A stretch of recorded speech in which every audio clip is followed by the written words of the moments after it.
सभी दोस्तों को नमस्कार। स्वागत करता हूं आपका अपने इस चैनल गॉड ऑनलाइन क्लासेस में। दोस्तों, जैसा कि हम केंद्रीय शिक्षक पात्रता परीक्षा सीटेट की तैयारी कर रहे हैं और हम लोग जानते हैं कि सीटेट के पेपर बहुत जल्दी होने वाले हैं।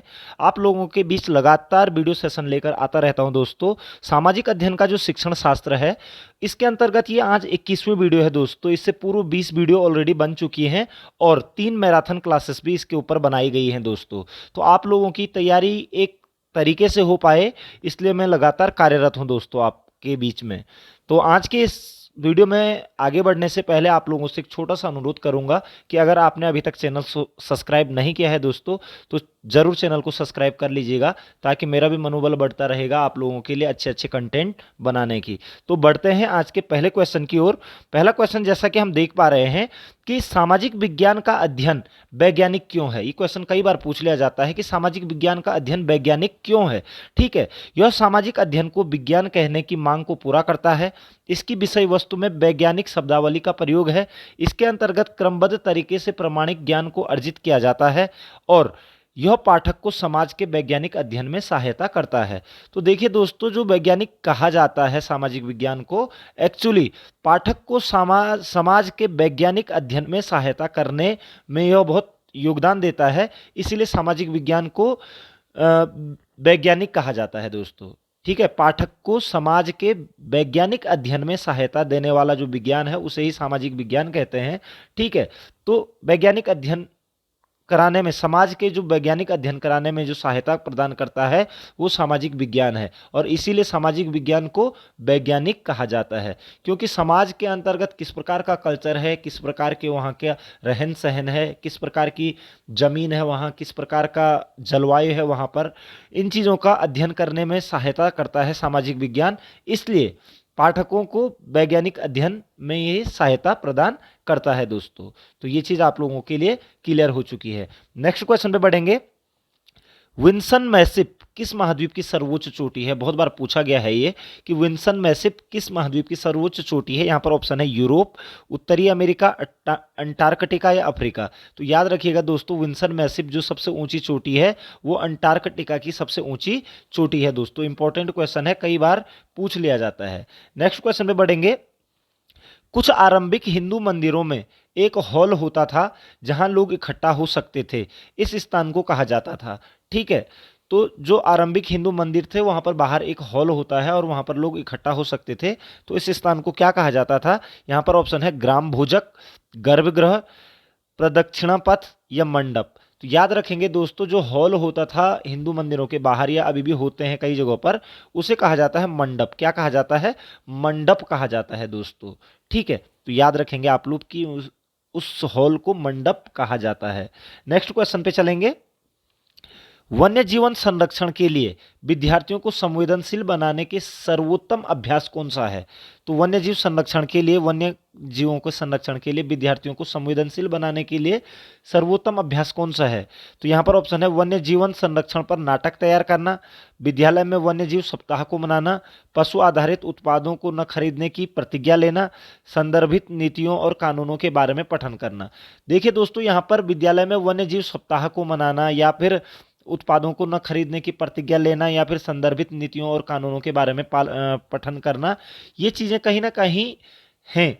लेकिन सबसे बड़ी जो संवेदनशील, जो कि बच्चे के अंदर से जो जागेगी जब बात, जब वो किसी चीज को चित्रित रूप में देखेगा, यानी कि नाटक तैयार, वन्य जीव संरक्षण पर नाटक तैयार करने का जो अभ्यास होगा, उससे सबसे ज्यादा संवेदनशील बनेगा बच्चा किसके प्रति, वन्य जीवन संरक्षण के लिए। तो वन्य जीवन संरक्षण पर नाटक तैयार करने से ही क्या बनेगा, वन्य जीव संरक्षण के लिए विद्यार्थी संवेदनशील बन सकता है दोस्तों। तो याद रखेंगे आप लोग। नेक्स्ट क्वेश्चन पे चलते हैं। विज्ञापन की विषय वस्तु पर चर्चा करते समय सामाजिक विज्ञान के अध्यापिका द्वारा निम्न में से कौन से उप विषय वस्तुओं पर आलोचनात्मक चर्चा कर सकते हैं। ठीक है, व्यक्तिगत भावनाओं के प्रति अपील, दूसरा है समता के मुद्दे। ठीक है, तो व्यक्तिगत भावनाओं के प्रति अपील की जा सकती है और समता के मुद्दे पर भी बात की जा सकती है दोस्तों। ठीक है, तो यहाँ पर ये दोनों ही सही हो रहे हैं, समता यानी कि समानता के मुद्दों पर। तो यहाँ पर ऑप्शन है केवल बी, ए और बी में से कोई नहीं, ए और बी दोनों और केवल ए, तो ए और बी दोनों हो जाएंगे दोस्तों। ठीक है, तो आलोचनात्मक चर्चा कर सकते हैं कि व्यक्तिगत भावनाओं के प्रति अपील कर सकते हैं कि किसी की व्यक्तिगत भावनाएं को ठेस ना पहुंचे, और समानता के मुद्दों पर भी बात कर सकते हैं दोस्तों। ठीक है, तो ये चीज़ अध्यापिका कर सकती है। ठीक है, तो ए और बी दोनों हो जाएंगे। नेक्स्ट क्वेश्चन पे चलते हैं।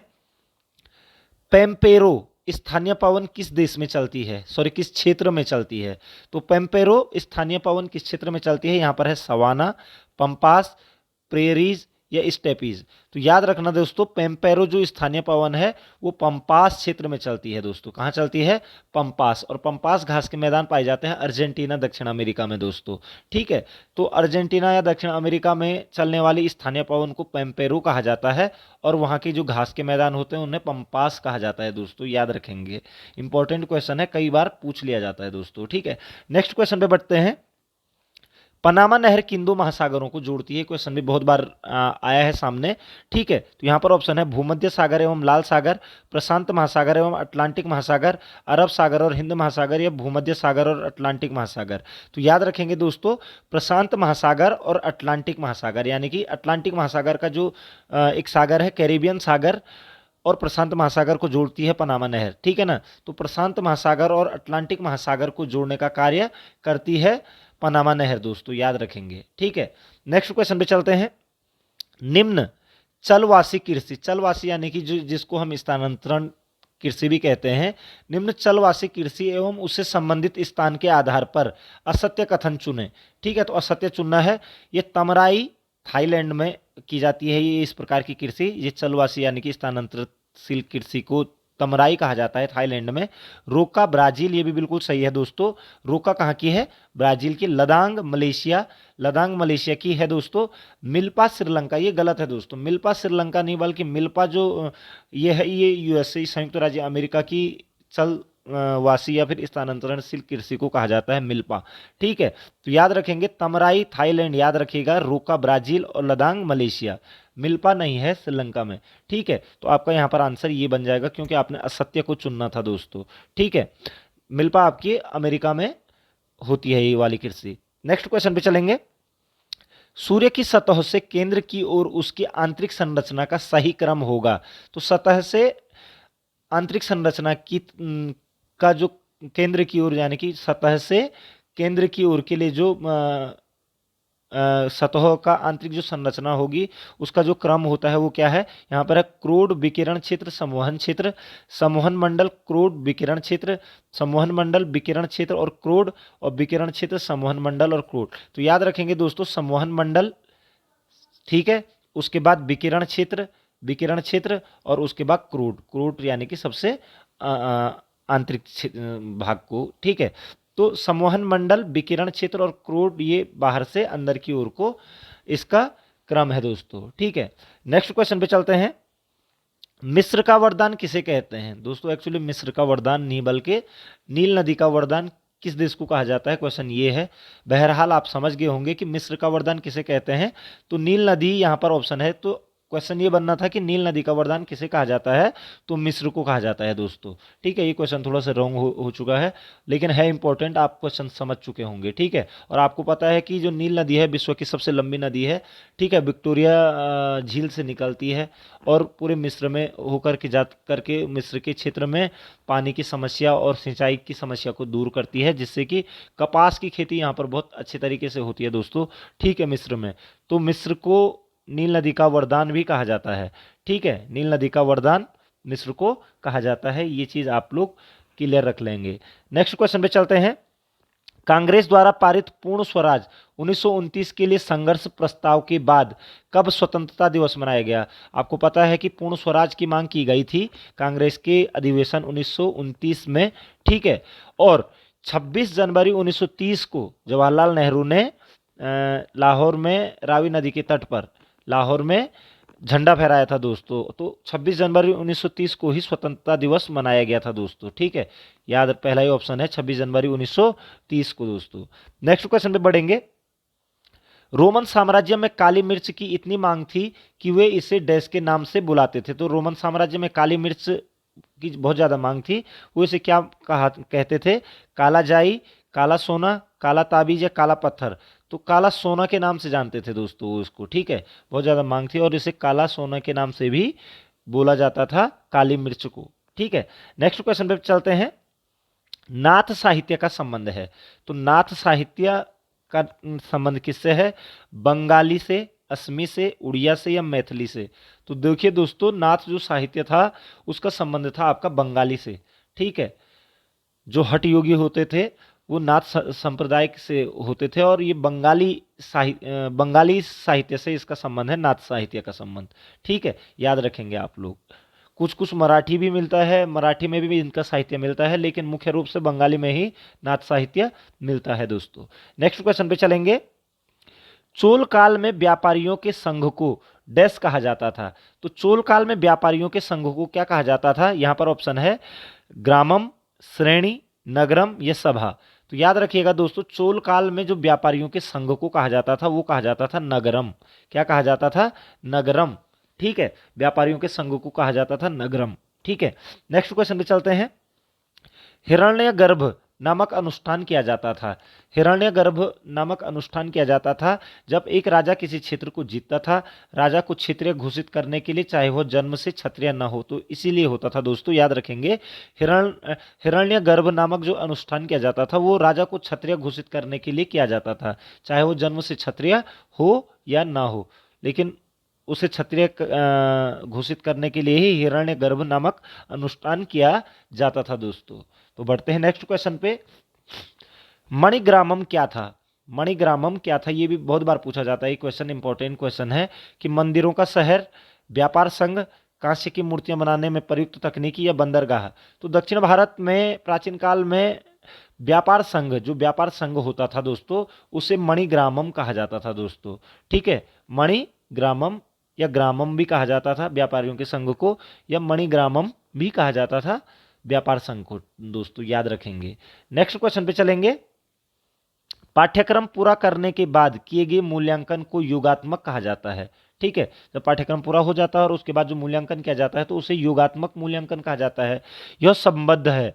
ठीक है, अधिगम के रूप में मूल्यांकन, अधिगम के लिए मूल्यांकन, अधिगम का मूल्यांकन, या इसमें से कोई नहीं।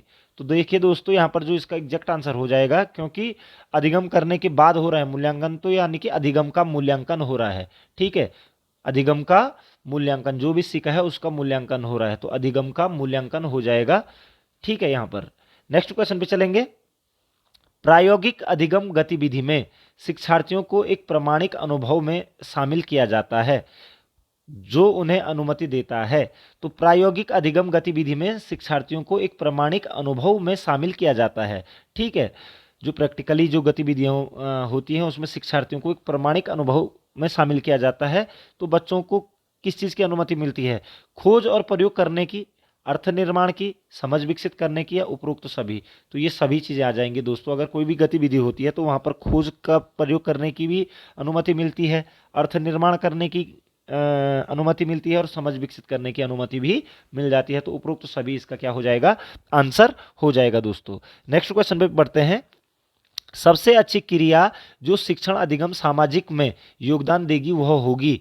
ठीक है, तो शिक्षण अधिगम सामाजिक विज्ञान के शिक्षण अधिगम में सबसे ज़्यादा योगदान कौन सी क्रिया देगी?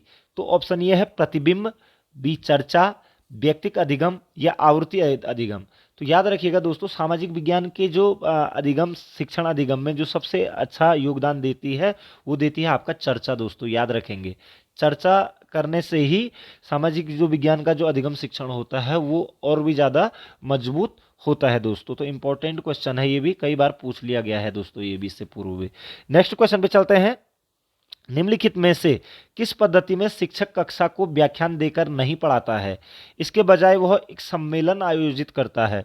ठीक है, तो इसे क्या कहा जाता है? केस अध्ययन या चर्चा पद्धति, सहकारिता अधिगम रणनीति, सम्मेलन शैली अधिगम, या इनमें से कोई नहीं?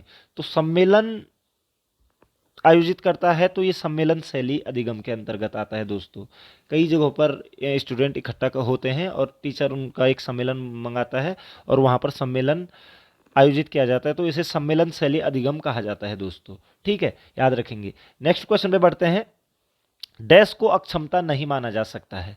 किसे, इन ऑप्शनों में से किसे अक्षमता यानी कि डिसेबिलिटी नहीं माना जा सकता है?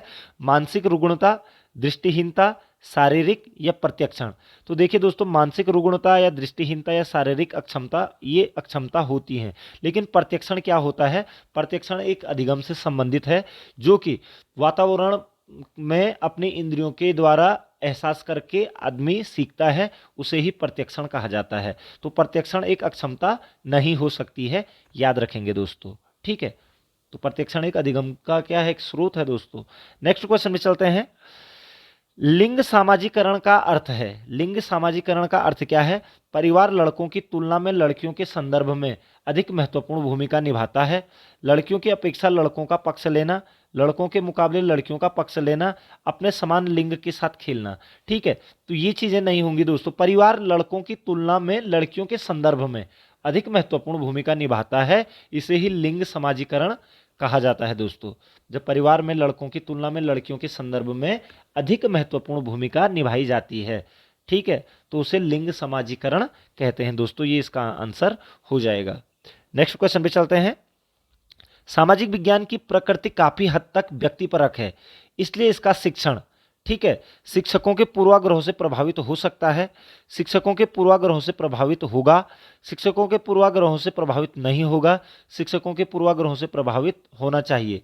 तो व्यक्तिपरक, व्यक्तिपरक का मतलब होता है जो जिस स्थिति में दिख रहा है वैसा ही। तो सामाजिक विज्ञान की प्रकृति काफी हद तक है व्यक्तिपरक, जैसी दिखती है उसी के ऊपर हमें अपनी बात करनी पड़ती है दोस्तों। ठीक है, तो इसलिए शिक्षकों के पूर्वाग्रहों से प्रभावित नहीं होगा दोस्तों। ठीक है, याद रखेंगे, जो शिक्षक पहले से ही क्या होते हैं? पूर्वाग्रह से ग्रसित होते हैं। तो पूर्वाग्रह से ग्रसित व्यक्ति की बात नहीं होगी यहाँ पर। ठीक है, सामाजिक विज्ञान की प्रकृति व्यक्तिपरक है, इसलिए शिक्षकों के पूर्वाग्रह वहां पर काम नहीं करेंगे दोस्तों।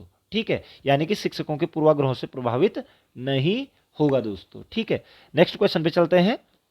निम्न में से किस अवस्था में बच्चे को समकालीन मुद्दों और समस्याओं से परिचित कराया जा सकता है? तो समकालीन मुद्दों और समस्याओं से परिचित कराने किस अवस्था में कराया जा सकता है? तो यहाँ पर ऑप्शन है प्राथमिक अवस्था, दूसरा है उच्च प्राथमिक अवस्था, ए और बी, और इनमें से कोई नहीं। तो याद रखिएगा दोस्तों, जो समकालीन मुद्दे और समस्याओं से जो परिचय कराया जाता है दोस्तों, वो उच्च प्राथमिक अवस्था में कराया जाता है। कब कराया जाता है?